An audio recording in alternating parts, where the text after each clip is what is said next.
Živijo! Jaz sem Živa Štiglic in delam programe za ženske, Ženska na polno. In danes bi z vami rada podelila eno moje osebno pričevanje o tem, kako sem v enem konkretnem dogodku jasno prepoznala Božji glas. Enkrat sem gledala, tako kot marsikatera ženska, en nakit po Pinterestu in sem zagledala en prsten, ki mi je prav spregovoril na srce. In sem rekla Bogu: Bog, ta prsten bi pa jaz imela, točno takega. In sem na to pozabila. Ampak že takrat sem si sploh upala to prositi, ker sem imela izkušnjo, da je Bog dober in da ga zanimajo moje prošnje, ne take, ki se spodobijo, ne take, ki bi jih morala imeti, ne take, ki jih nujno rabim za moj fizični obstoj, ampak tisto, kar si zares želim. In sem ga to prosila in na to pozabila. In ne več kot en teden potem mi mami kliče in mi reče: z Atijem sva našla eno staro zlato pa srebro od babice pa dedija, pa sva razmišljala, če bi si dala kaj narediti tako, za spomin. In jaz sem si mislila: Jezus, včasih si pa res ekspres. In sem rekla: ja, točno en prsten imam v mislih. In evo, pošljem jaz mami ta prsten, ona vidi ta prsten, njo zadene kap. Nezaresno, seveda.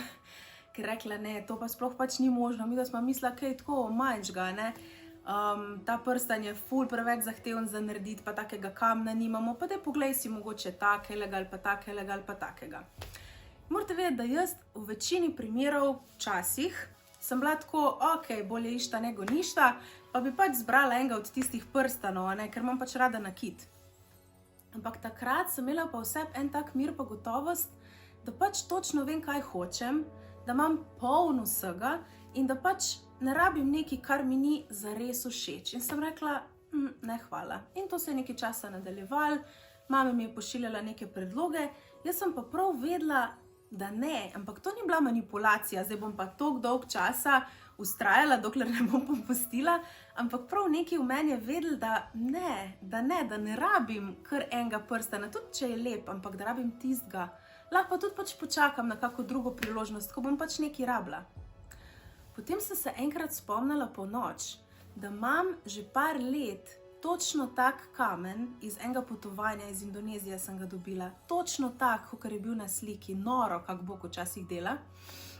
In kar naenkrat, še sama ne vem točno zakaj, je nemogoče postalo mogoče in v 14 dneh sem jaz imela tale prsten. Točno takega, kot sem ga videla na sliki. To je nemogoče, to je po človeško gledano, takrat, ko sem si jaz zaželela ta prsten. Nemogoče bilo. Ampak Bog mi ga je dal. Bog mi ga je dal. In on je meni toliko povedal po tem dogodku, da me sliši, da sliši moje prošnje, tudi tiste, ki niso za mir na svetu, pa da ne bi bilo vojn, pa da nekdo zdravi.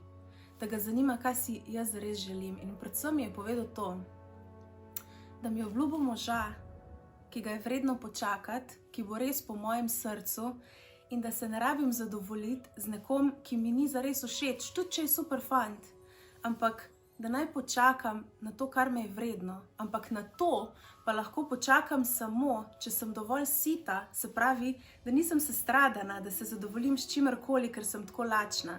Dovolj sita sem pa jaz lahko samo, če grem po ljubezen, po potrditev, da sem že lepa, da sem že ljubljena, da sem že vredna, najprej k Bogu.